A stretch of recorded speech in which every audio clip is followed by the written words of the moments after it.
here. I'm on the road here. I'm on the road here. So yesterday, I saw an article on the New York Post when I was reading about Janet Hubert supporting Will Smith. And this is somebody I've never spoken about before. You know, she's somebody who was old enough to be my child. Okay?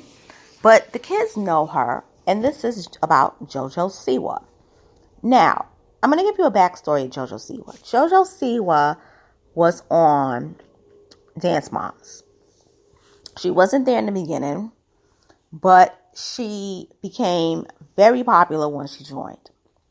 JoJo Siwa is a very, very talented young lady who pretty much has a net worth of about, I believe it's like almost 100 million. Okay, no, it's not almost 100 million.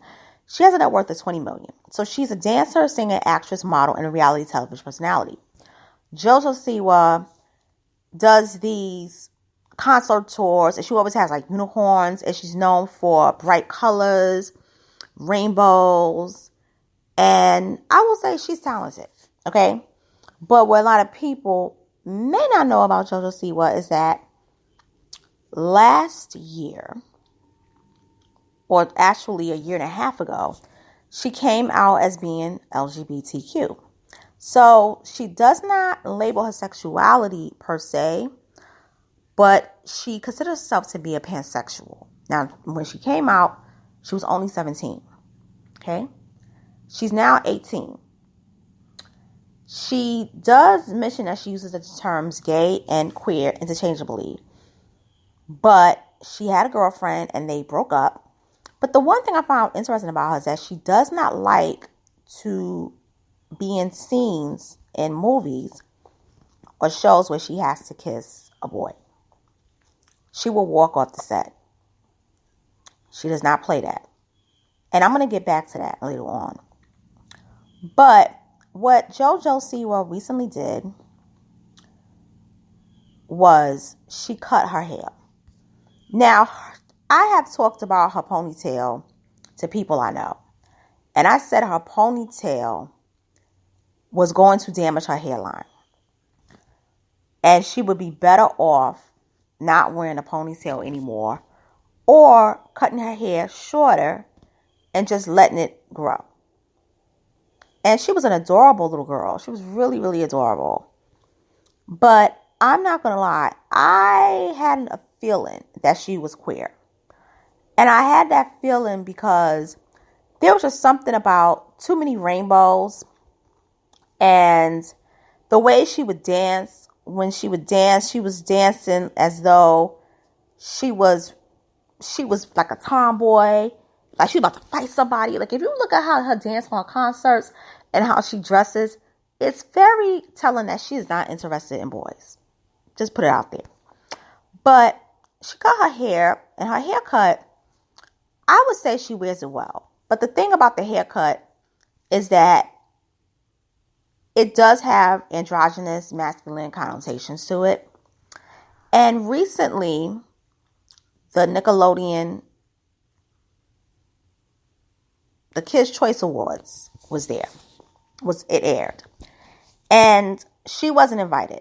So her fans wanted to know, how come you weren't at the Nickelodeon Kids' Choice Awards? And she said, I'm not sure why, but I just didn't get an invite. A lot of you guys have asked why I wasn't at the Nickelodeon Kids' Choice Awards tonight. And the answer is very simple. I wasn't invited. And, you know, I'm going to read to you from the New York Post. It says, JoJo Siwa says that she wasn't invited to the Kids' Choice Awards. The reason JoJo Siwa did not attend the 2022 Kids' Choice Awards is simple. She wasn't invited. The Dream singer, who has a complicated relationship with Nickelodeon, addressed her absence in an Instagram post Saturday night. I'm not sure why, but I just didn't get an invite, Siwa said. She later posted a follow-up video on her Instagram story saying someone tagged her in a clip of her song, One Chance, being played at the award show. So my song made it, but I didn't, Siwa laughed. Fans can think of a few possible reasons why the Dancing with the Stars alum didn't get slimed. Siwa came out as gay last year and recently confirmed she has a new girlfriend. Siwa also chopped off her signature ponytail on Thursday and is now sporting a spunky pixie cut. Perhaps the recent changes are too risky for Nickelodeon's young audience. A lot of you have been asking why I was not at the Nickelodeon Kids Choice Awards tonight. I don't want anyone to think it was my choice not to go. I simply didn't get an invite. Siwa supported fans' responses to her ignored invitation on Twitter by retweeting two users' theories. Obsessed with the teenage girl celebrities who don't take shit from their network of employment and refuse to be anything but themselves. Being connected to a kids channel shouldn't mean you have to stop being yourself. At is JoJosiwa and at Olivia Rodrigo. Y'all are my heroes. And another person said the only year that JoJosiwa didn't get invited to the Kids Choice Awards is when she comes out and cuts her hair. Sus. At Nickelodeon. Being connected to the kids channel, you shouldn't have to stop being yourself. Now, Siwa called out Nickelodeon on September 2021, claiming the network would not let her perform the 6 original songs she recorded for the Paramount Plus movie, The J-Team, while on tour. These are my songs, my voice, my writing. Does this seem fair? She wrote in a series of since-deleted tweets. According to Billboard, working for a company as a real human being treated as only a brand is fun until it's not. And that's right. You are brands. JoJo, Joel, Joni, Siwa, you are a brand. And that is something that you have to learn. You see, it's all fun and games when you first start out in the industry. Everyone loves you. You're that girl. You're that guy. You're making money for them, millions of dollars for them. And because you look traditional, people love you. Some people may not pay attention to you because they're just not interested, but you don't get the hate. The hate comes when you step outside the box and you decide to live your life the way you choose to live it. Regardless of your choice, even if you're a person that's just like, listen, I'm going to have a baby when I'm young. I'm going to get married when I'm young. Even when you're doing stuff like that, it will hurt your image. It hurt Shirley Temple, even though she did it on purpose. It hurt some of the other child stars. Mickey Rooney, he was able to go into adult roles, but his height stunted him. But still, once you adapt an adult-oriented image, your brand starts to become less valuable. But the one time that it hurts the most is if you come out as LGBTQ. And when she came out back when she was 17, that was risky itself because she was still a child. But because she still looked like the girl that everyone liked before she came out, it was like, okay, she's just saying that she's queer. But then later on, she admitted that she was gay. But then she said, I'm actually pansexual. But we know more than likely you're gay because you don't even want to kiss a guy. Because according to this New York Post article, she basically says she will not be forced to kiss a man in a movie called Bounce. Otherwise, she was going to walk off the set. Homegirl was going to leave. Now, you have gay actors and actresses that will do scenes with the opposite sex and they'll kiss. And they're gay. They're lesbian. And they don't have any issues with it. But I remember when she basically was talking about this movie called Bounce. And she basically told Nickelodeon, I'm not doing this scene. Cut the scene out. She begged the producers. She did not want to do it. So they honored her request. Now, the movie is connected to Will Smith's Westbrook production company. And it's based on a book of the same name. So I don't know if the movie ever came out or not. But she said that they supported her and her friend Kaylee Pinkett. Now, Kaylee Pinkett is actually Jada Pinkett Smith's brother. Okay? And she basically said she was excited to make the movie. So they basically obliged her request.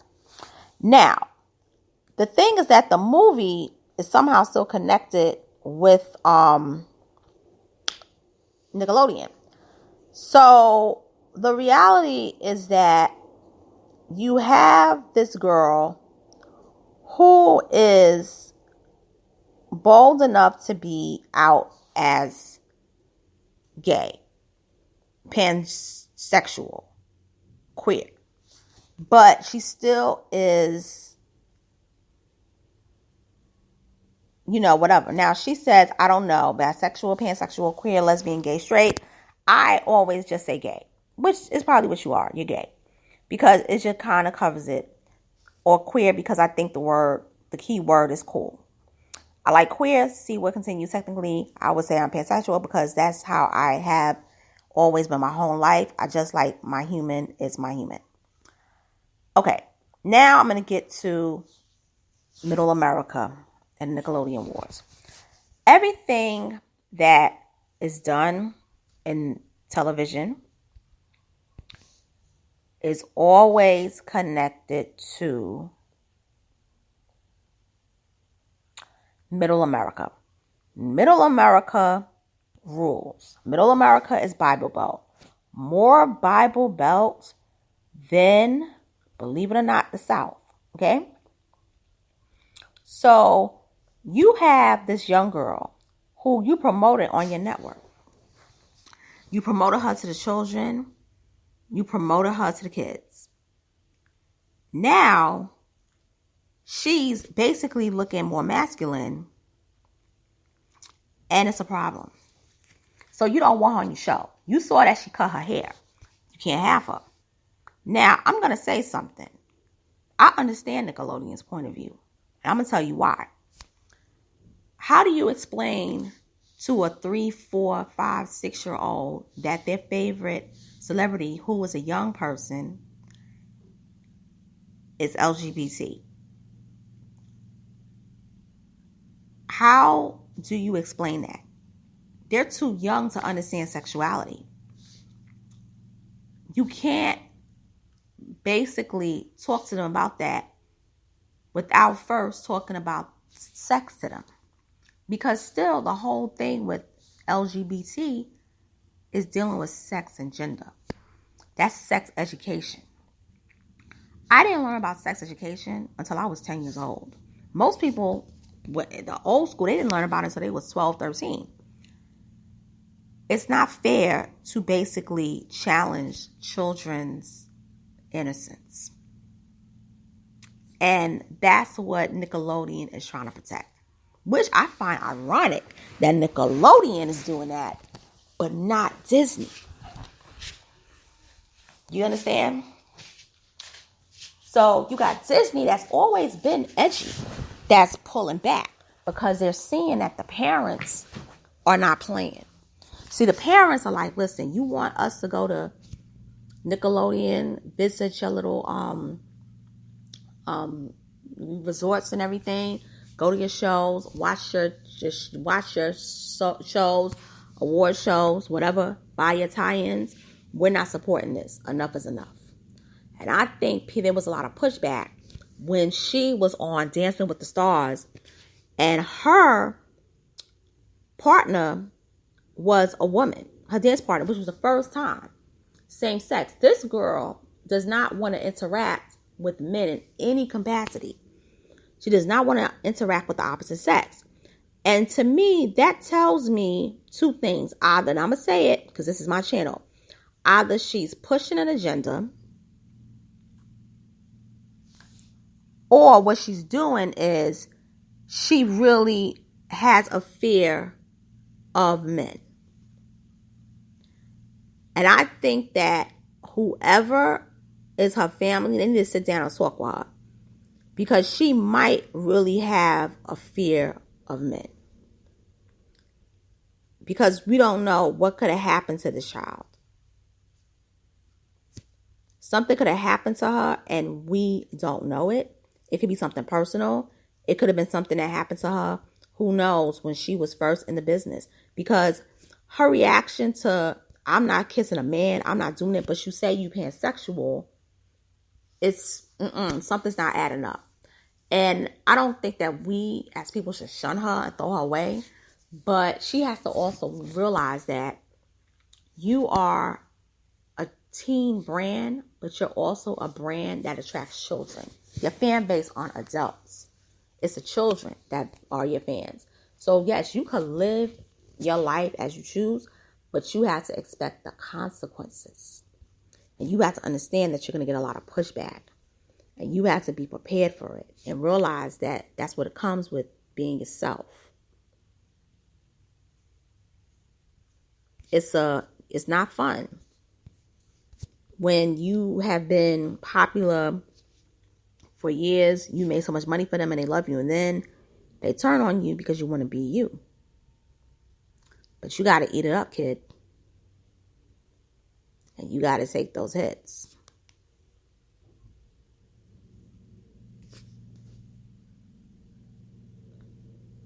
So, with that being said, it's your girl, Miss Anna Little Cole. I'm signing off. Thank you. Thank you for listening. And I will talk to you soon. Later.